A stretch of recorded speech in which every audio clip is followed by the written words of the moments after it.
Assalamualaikum warahmatullahi wabarakatuh. Berjumpa kembali di In The Channel. Channel yang ingin menyadarkan seluruh rakyat Indonesia bahwa Indonesia itu kaya dan seyogianya seluruh rakyat Indonesia makmur dan menikmati kekayaan tersebut. Masih di wilayah RW 02, Kelurahan Cimahi, Kecamatan Cimahi Tengah, Kota Cimahi, Provinsi Jawa Barat.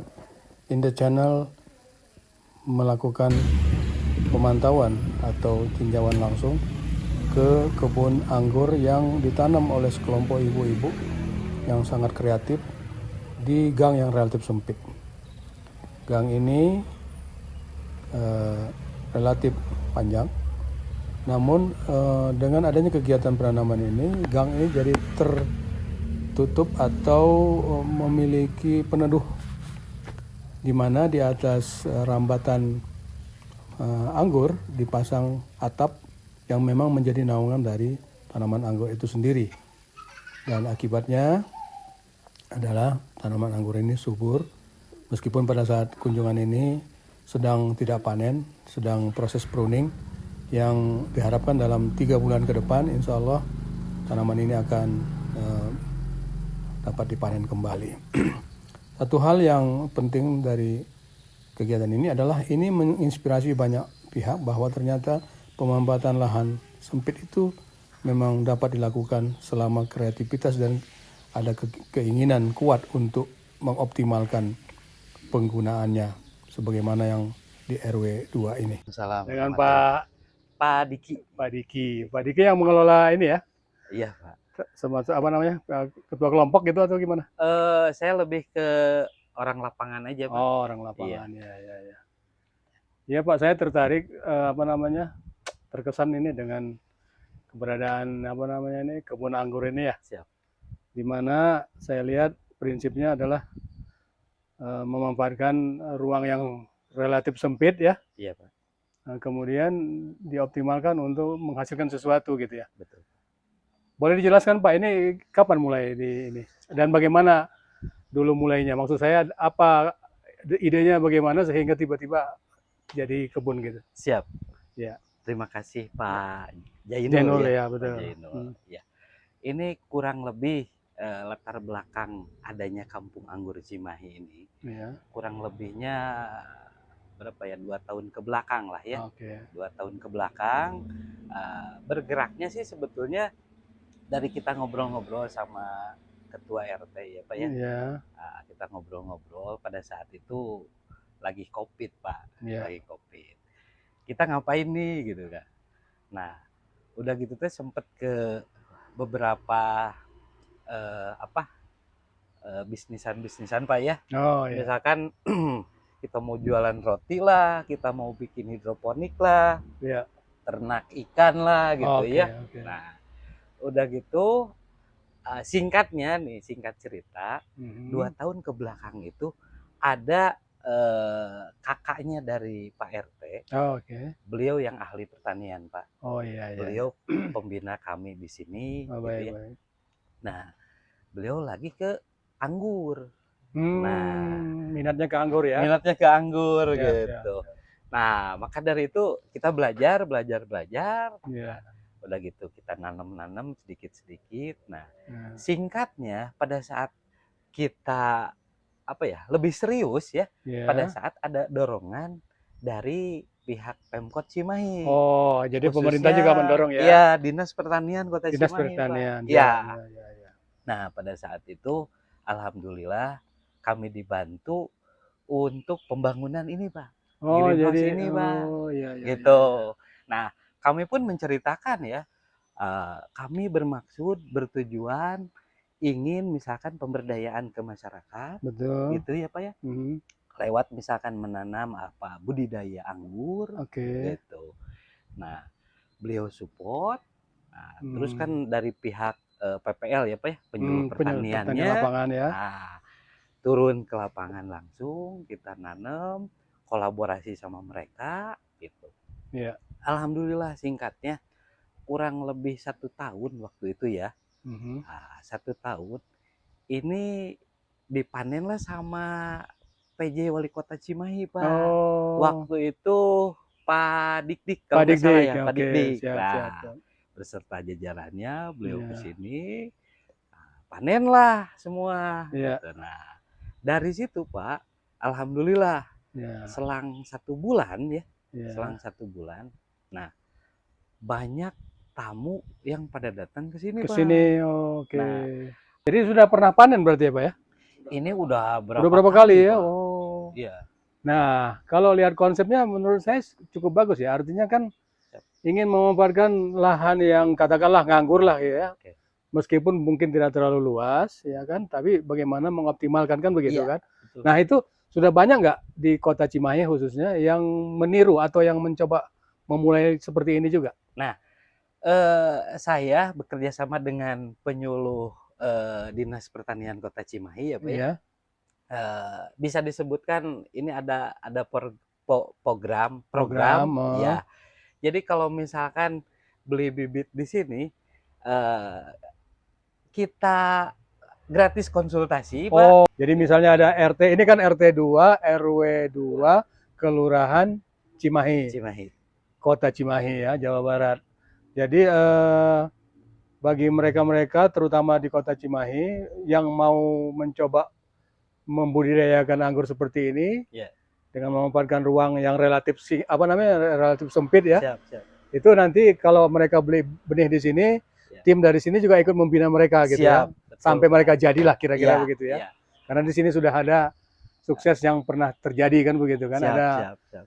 cerita sukses yang bisa di-share ke teman-teman Betul, yang Pak, lain. betul. Oh, alhamdulillah. Ini Pak, artinya saya tertarik melihat idenya ya, karena seringkali memang kalau cerita lahan di perkotaan seperti Cimahi ini pasti punya keterbatasan kan begitu. Tapi kan ada ternyata inisiatif atau kreativitas yang memungkinkan lahan yang sempit pun bisa produktif kan begitu.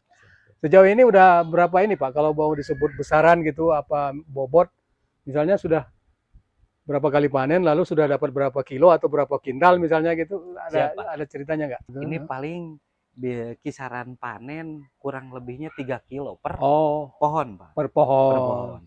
Tapi ada di daerah Kamarung sana, Pak. Nah, mitra Kampung Anggur Cimahi ya. Iya. Nah, itu lahannya emang agak lumayan Lumayan luas Pak. ya. Ya.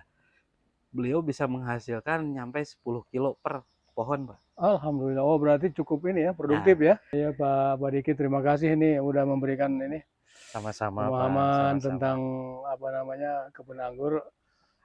Apa namanya itu bagi saya sih yang paling menariknya adalah karena ini ada di perkotaan, lahannya sempit, ya relatif sempit lah ya, mohon maaf. Ya, Pak. Karena memang namanya perkotaan kan memang tidak banyak lahan yang luas kan begitu ya. Bahkan Pak RT waktu itu inginnya ya 1 RW, Pak. Betul, bagus 1 ini bagus RW sekali. gitu. Kalau perlu satu kota gitu. Iya. jadi gerakan bersama, kenapa tidak kan gitu Siap, Pak, siap. Iya kan jadi ciri khasnya Cimahi nanti meskipun bukan daerah perkebunan, Ya. ya dengan kota yang relatif sempit, Siap. tapi punya produk unggulan kan gitu kan, Iya, kenapa Pak. tidak kan gitu. Iya.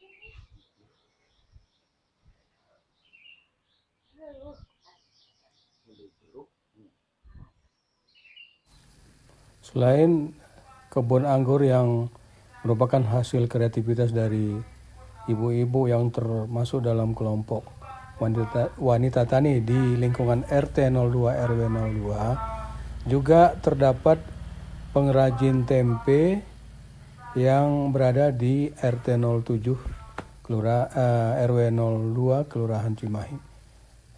Pengrajin atau pabrik tempe ini sudah berdiri sejak tahun 1961 dan saat ini dilanjutkan oleh generasi kedua, yaitu anak dari sang pendiri. Saat ini sudah mencapai produksi atau kapasitas produksinya mencapai 500 kg per hari atau 5 kintal per hari. Suatu jumlah yang cukup signifikan tentu saja. Pabriknya tidak terlalu besar, tapi kapasitasnya lumayan bagus, lumayan besar, yaitu 5 kintal atau 500 kg per hari, di mana pabrik ini juga menampung sejumlah tenaga kerja yang relatif masih warga di sekitar. Dalam hal ini produksi dari tempe dari pengrajin ini dijual atau dipasarkan di sekitar Cimahi tentu saja. Kita tahu di Cimahi ada beberapa pasar yang relatif besar, yaitu ada pasar antri, pasar atas, dan pasar-pasar kecil lainnya. Dan yang perlu dicatat juga bahwa ternyata dari produk tempe ini ada produk turunan lainnya yang bisa dikembangkan, dan itu sudah diuji coba oleh pengrajin di sini bersama ibu-ibu juga. Assalamualaikum Pak. Waalaikumsalam. Dengan Pak Kusnanto, Pak. Kusnanto. Iya. Kusnanto. Pak Kusnanto ini adalah produsen tempe berlokasi di RW 2 Margaluyu, Kelurahan Cimahi, Kota Cimahi. RT 07, RW 02. Ya, RT 07, RW 02. Kami berkesempatan berbincang-bincang soal produksi tempe yang merupakan salah satu produk unggulan dari RW 08 02 maksud saya 02 Kelurahan Cimahi. Barangkali bisa diceritakan Pak, sejak kapan Bapak mulai produksi ini? Kalau produksi ini dari tahun 1961. Wow, udah orang lama tua banget, kita. Pak. Oh, dari orang tua ya. Kita mulai tahun 2000 berapa ya? 2010-an lah gitu ya. Iya. Sekarang produksi berapa Pak per hari? Per hari kita produksi 5 kintal, Pak. 5 kintal. Kurang lebih. Iya. Jadi karena kan ya kita juga pasar ini agak menurun, Pak, sekarang. Ini juga udah dari kebiasaan berapa kintal itu turun sekitar antara 20-30%. Oh, kenapa itu kira-kira Pak? Ya pasar sepi, Pak. Oh, berarti daya beli ya? Daya beli atau mungkin karena banyaknya online. Jadi. Kemudian dalam produksi tempe ini monoton seperti itu atau masih ada inovasi-inovasi turunan segala macam gitu, produk turunan? Kalau inovasi turunan banyak, khususnya banyak, ya? di RW 02 ini. Apa saja Pak produk itu Pak? Produk turunan itu yang produk turunan banyak, ada bolu. Oh, dari bahan bakunya tempe jadi bolu gitu ya? Bolu dimasukin unsur tempenya ya dimasukin. Terus keripik mah udah biasa. Biasa, betul. Terus ada bakso, siomay juga ada. Terusan makanan cemilan anak-anak juga ada. Seperti yang model beng-beng itu tempe dicampur sama coklat dibentuk bisa, ya? Itu bisa. Ya rasanya juga enak. Ya. Terus sumpiah juga bisa. Isinya itu. Iya. Banyak, Pak. Jadi susu tempe juga ada. Tapi produksinya gimana Pak? Relatif berjalan atau stuck atau bagaimana? Produksi... Sekarang stuck. Saya bilang kan gitu, Pak. Stucknya kenapa?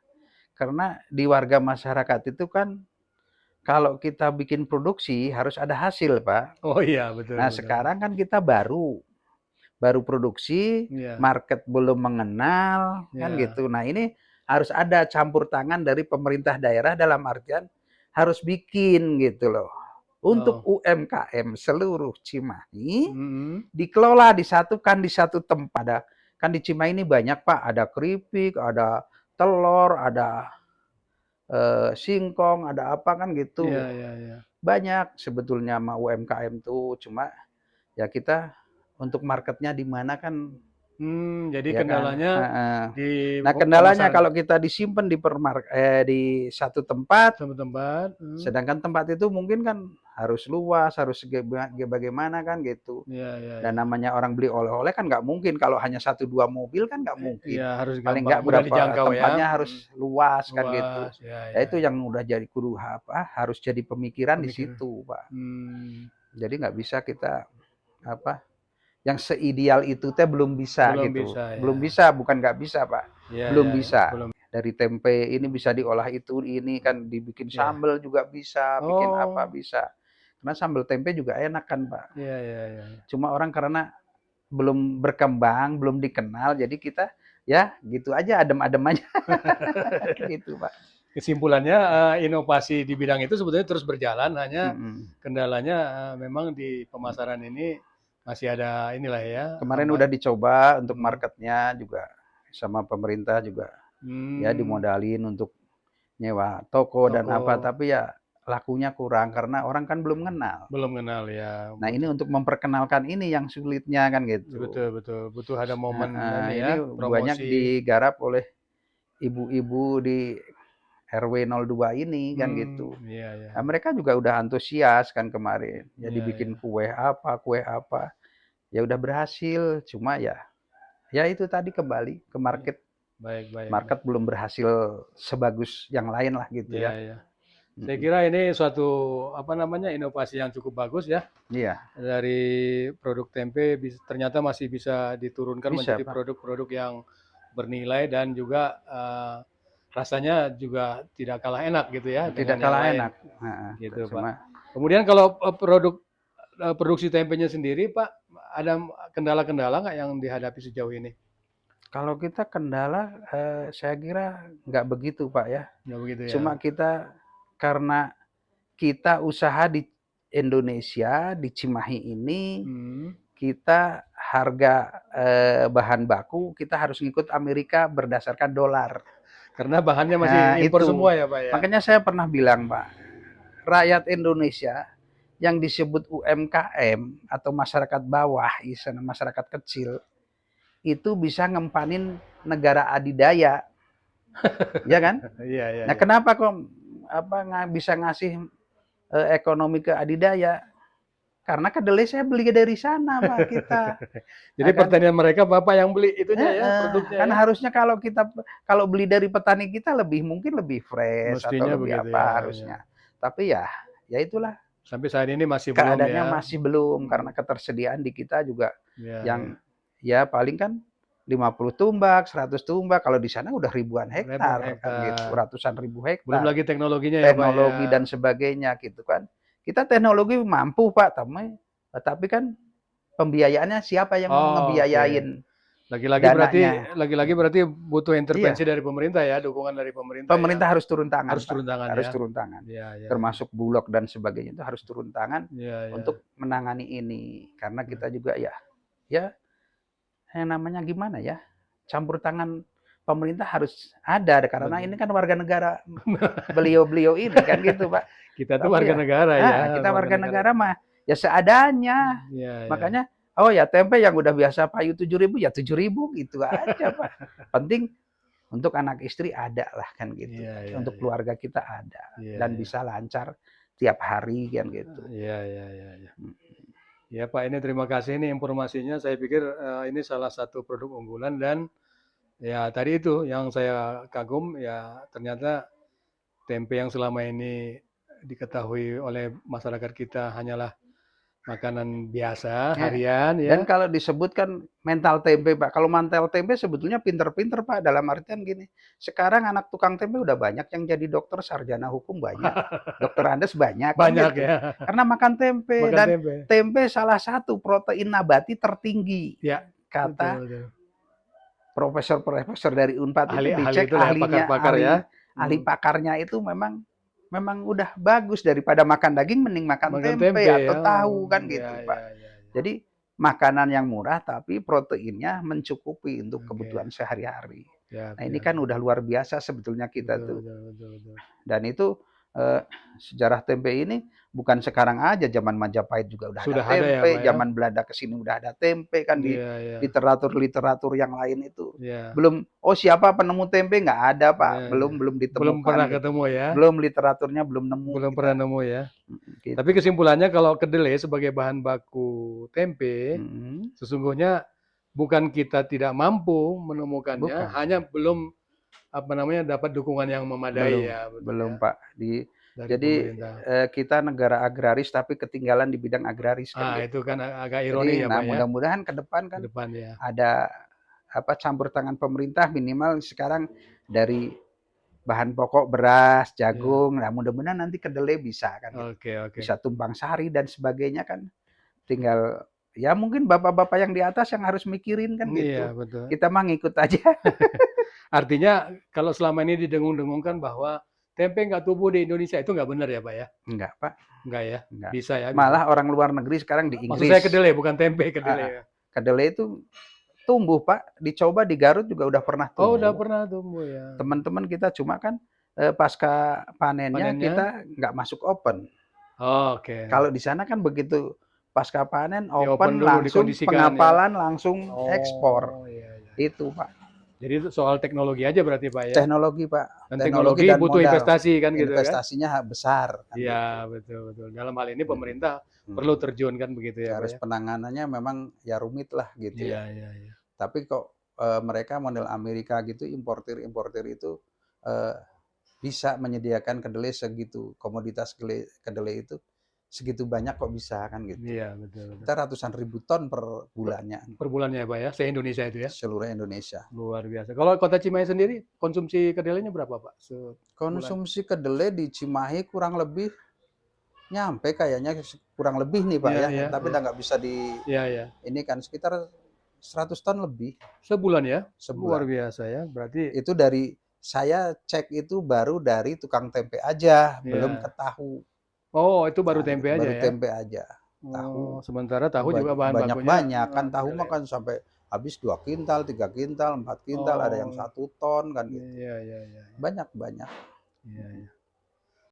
Di RT 04 RW 02 ini terdapat pula seorang pengrajin tas, di mana produksinya sudah tersebar ke seluruh Indonesia, apalagi didukung oleh pemasaran live streaming ya. Jadi bahkan sudah pernah dikirim ke luar negeri juga, ke Taiwan misalnya.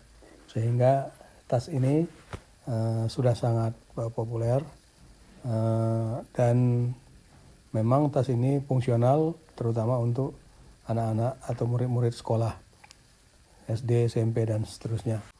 Kegiatan ini tentu saja menampung cukup banyak juga tenaga kerja. Pak Anton, barangkali bisa dijelaskan atau diceritakan bagaimana produk ini mulai dilaksanakan atau dibuat, sejak kapan berdirinya perusahaan ini atau usaha ini gitu. Untuk produksi udah lama ya, produksi dari tahun 2012. Oh, udah cukup lama ya. Produksi dari bahan mentah, bahan baku sampai jadi tas. Iya, iya. Emang produksinya udah lama sih. Sudah lama ya. Terus kalau tasnya sendiri jenisnya tas apa aja? Nah, tas sekolah kah, tas apa gitu? Ini kebetulan lebih ke tas sekolah, ada terus tas fashion. Untuk semua kalangan lah. Oh gitu ya. Semua kalangan untuk di sini masuk. Masuk ya. Jadi tidak harus untuk anak sekolah. Iya. Usia SD atau SMP, ini semua kalangan, buat anak kuliah juga. Oh iya, iya, iya. Oh jadi ransel-ransel kuliah gitu ada ya? Ransel ya. Kalau bahan bakunya sendiri berupa apa? Dan dari pabrik mana gitu ininya disuplainya? Kebetulan untuk bahannya kita beli ada dari Jakarta. Untuk dari bahan mika ya. Oh mika. Ya, bahannya dari bahan mika. Terus kalau bahan-bahan yang dari bahan Kodura, Bimo Waterproof ini kebanyakannya kita beli di Bandung, di Otista. Oh di Otista, oh iya, iya. Iya, iya. Kalau pasarnya sendiri sampai kemana aja sudah? Kalau pasar sendiri kebetulan kita buka di online ya, di Shopee. Oh jadi kemana-mana ya? Ya, Shopee, Lazada, TikTok. Jadi udah ya seluruh lah, sampai Bali, Sumatera. Oh iya ya, karena terbuka ya online ya di mana aja ya. Dan apa namanya tuh ada live ya? Iya. Live streaming untuk marketingnya gitu ya. Oh iya. Terus oh iya ini belum saya sampaikan tadi di awal bahwa ini namanya mereknya atau brandnya adalah Marcel Official. Tas yang diproduksi oleh warga RT RW ya, RT-nya RT 02, RW 4. RT-nya 04 ya. Iya, iya. RW-nya 02. Iya, iya. Nah, ini saya kira salah satu produk yang inovatif juga. Artinya di seluk kehidupan di perkotaan ternyata ada produksi seperti ini. Sudah pernah ada penjualan yang ini nggak ke luar negeri yang secara khusus misalnya ekspor gitu? Dulu sih pernah karena temen ke Arab Hmm. Arab Saudi dipaketkan dari sini. Oh gitu ya. Itu nggak repot ya, misalnya sertifikasi apa gitu nggak ada Enggak. ketentuan itu. Sama dulu ke Taiwan pernah. Ada Oh, yang ngechat via Shopee, eh, terus kirim barang ke Taiwan, tote bag Mika hologram itu. hmm. Jenis tasnya tote bag Mika hologram. Oh Sampai iya. ke Taiwan 3.000 piece kalau nggak Oh salah. lumayan 3.000. ya, alhamdulillah ya. Itu 3.000. boleh dikatakan ini ya, special order ya maksudnya, Iya, termasuk desainnya segala macam. iya, Oh, jadi itu dimungkinkan kalau ada yang pesan lagi seperti itu ya. iya, Ya pasti. misalnya dari mana gitu, Iya, dari negara ASEAN contohnya gitu iya, kan. bisa. Bisa ya. Dan kapasitasnya bisa sampai berapa misalnya? Ya tergantung yang diinginkan. Diinginkan lah ya. Sesuai kita bisa menyesuaikan untuk PO 1.000, 2.000 bahkan nyampe ratusan juga kita bisa menyesuaikan. Oke, oke, oke. Iya, iya, iya. Ngomong-ngomong karyawan ada berapa ini, Pak Anton? Karyawan ada 7. 7. Oh, 7 ya. ada bagian jahit, bagian potong, Atau bagian di bawah untuk QC quality control. ya, sama untuk live-nya. Oh, live-nya Ya, juga live ya. streaming Live sama streaming. admin lah gitu. Iya, iya, iya. Iya. Gitu. Ya kalau ada banyak lagi pesanan atau apa kan kita bisa ngebantu juga untuk wilayah terdekat. Untuk di RW kita jadi kita bisa yang nganggur-nganggur bisa Oh, kita tenaga kerjanya ya, maksudnya ya. Betul, betul, betul. jadi bisa ikut Kalau di ribuan sini. begitu udah pasti nambah ya. Yang 7 tadi pasti nambah itu ya. Iya, nambah. Nggak mungkin bisa Iya. enggak Kayak yang biasa yang lagi diam ibu-ibu kan disuruh melastikin. Lumayan lah gitu. Iya, iya, iya. Ikut ngebantu juga gitu yang lain-lain. Iya, ya betul, packaging ya, packing ya. ya, packingnya ya. Terus rencana ke depan gimana Kang, pengembangan apakah pabrik atau tempat usaha seperti ini, maksud saya produksinya akan bertambah lagi atau bagaimana? Ya kalau ini pastilah mau lah. Hmm, Kalau ini pasti pengen mengembangkan lagi lah.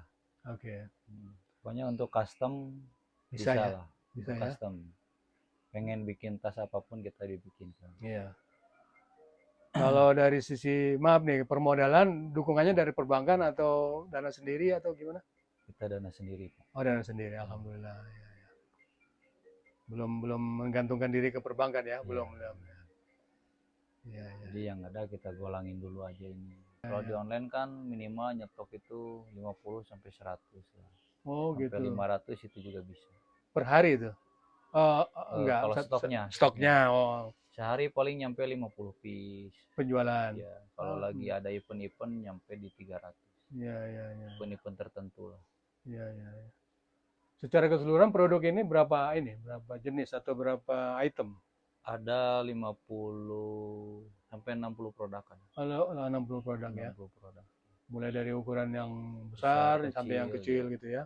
Dan Karena, bahannya juga berbeda-beda ya. Iya, karena kalau di online harga yang 5.000 pun kita ada. Iya. Karena betul. Kenapa? Karena kalau setiap ada event serba 1.000, serba 5.000, oh betul, serba kita bisa ikut ya. Kita tetap bisa ikut. Bisa ikut. Iya. Jadi tidak di kelas tertentu saja iya, gitu ya. Betul. Oh iya. Jadi berusaha untuk ikut di semua segmen gitu ya, segmen pasar ya. Kita tetap bisa ikut lah. Iya, setiap ada campaign ini. Iya, iya. Iyalah. Selamatlah Pak Anton, mudah-mudahan kedepannya makin maju ya. Amin, amin, amin. Ya. Bisa menjadi kebanggaan RW juga kan gitu. Ya, jadi dan amin, yang amin. lebih penting dari itu bisa menampung tenaga kerja. Kita kan tahu Iya. sendiri ya, ekonomi Iya. kan lagi begini ya. Iya, betul. PHK di mana-mana Iya, gitu kan. betul. Kasihan gitu. Iya. Kalau ada yang di ini. Makanya kalau ada yang mau kerjasama di Marcel Official, insya Allah kita bisa Siap, lah. siap ya. Kerjasama itu terutama kalau ada pasar ya, terutama order diarahkan ke sini gitu ya. Betul. Kalau mau jadi kerjasama misalkan berjualan di online atau dia mau buka toko, itu juga bisa. Produknya dari kami, oke lah. Oke juga kita bisa bareng, ya. Oke. Bisa kerjasama. Gitu. Iya, iya, iya. Dia kalau ada anak-anak yang baru keluar sekolah, belum ada kerjaan, kalau dia punya misalkan minat di live-nya, kan sekarang lagi rame tuh TikTok Iya, tuh, betul, betul. daripada kita joget-joget naik apa ke karuan, Iya, iya. gimana kalau joget-jogetnya sambil pakai Sambil tas, pakai paketan gitu ya. pakai tas sambil berjualan gitu. Jadi Berjualan. punya penghasilan juga Betul, gitu. betul, betul. Oh, itu bisa juga itu terbuka ya? Bisa terbuka. Ini juga kan yang admin baru keluar kemarin. Oh, baru keluar sekolah maksudnya? Baru keluar kemarin, saya arahkan, suruh bikin toko, suruh live. Ya alhamdulillah lah ada penghasilan. Ada penghasilan ya. Iya. Produk unggulan lain yang terdapat di wilayah RW 02 Kelurahan Cimahi adalah basreng atau bakso goreng yang lebih dikenal dengan brand Juragan Basreng. Ini juga sudah berlangsung sejak lama, dan yang lebih spektakuler adalah bahwa kegiatan ini atau aktivitas ini menampung tidak kurang dari 45 orang SDM atau tenaga kerja. Tentu saja ini satu hal yang sangat menggembirakan bahwa ternyata UMKM yang relatif kecil pun mampu menampung tenaga kerja dalam jumlah yang cukup besar juga. Dan yang patut diacungi jempol juga adalah bahwa omset dari perusahaan ini atau kegiatan ini sudah mencapai tidak kurang dari 900 juta per bulan. Suatu hal yang patut menginspirasi banyak pihak dimanapun, bahwa ternyata UMKM atau produk makanan lokal itu juga dapat menguntungkan dan menjadi kegiatan ekonomi yang dapat menolong atau menampung tenaga kerja dalam jumlah yang tidak. Sejak kapan usaha ini dijalankan? Usaha ini berdiri sejak tahun 2007. 2007. Oh, udah lumayan lama ya, 18 tahunan ya. Iya. Alhamdulillah. Tadinya kan hanya maklum dari pihak lain, tapi sekarang sudah punya pabrik sendiri ya katanya ya. Ya, betul. Alhamdulillah. Karyawannya ada berapa, Teh? Untuk saat ini sudah ada 45 orang yang membantu di Juragan Basreng. Alhamdulillah. Terus katanya produk ini juga udah tersebar ke banyak tempat ya, apalagi dengan pemasaran online seperti sekarang ini ya. Ya. Itu kira-kira seperti apa gambarannya? Udah kemana aja nih produknya? Tentunya kalau misalnya di e-commerce itu bisa ke seluruh Indonesia. Dan reseller-reseller juga sudah ada menyebar ke berbagai pulau. Ya. Terutama banyaknya di Sumatera sama di Kalimantan. Kalimantan. Ya, Oh, Kalimantan udah alhamdulillah. banyak reseller. Luar negeri ke ekspor misalnya? Ekspor sudah pernah juga Pak. Taiwan juga udah banyak yang jualan di Taiwan. Alhamdulillah. Wah, ini produk unggulan, betul-betul produk unggulan ya. Paling tidak warga RW 02 sangat bangga lah dengan produk ini ya, gitu ya. Kalau boleh tahu kira-kira boleh nih, mudah-mudahan tidak rahasia. Omset sudah mencapai berapa ini sekarang nih? Rata-rata kurang lebih di 9% per bulan. Alhamdulillah, sudah cukup banyak ya, cukup besar ya. Ya, selamat deh, mudah-mudahan lancar ke depannya ya. Saya